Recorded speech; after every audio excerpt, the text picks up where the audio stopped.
Atong igamit sa float switch na to nga Mach 3 kay black o brown.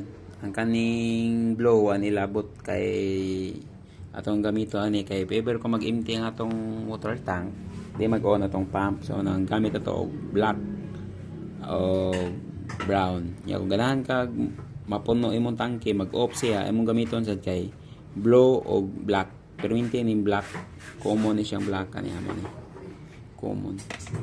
So kani siya ato niya na sa pressure switch. Yan na sa pressure switch. Kaya atong pressure switch, asam tong layo sa pressure switch na to. Dira. Ang layo sa atong pressure switch mo ni. Naray tayo mga kodigo dito sa on pag-adjust mo ni atong wiring.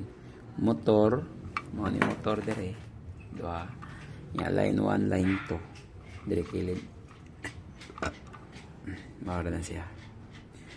Device adjustment, gamay nga nut o taas nga nut ang nakabutang. Pero ako ni adjustan siya. Kaya ang pressure ani either mga 30-50 or 40-60 ang pressure. Akong ikuha dire. Among global water. Global water nga tangke 100 liters nga pressure tank.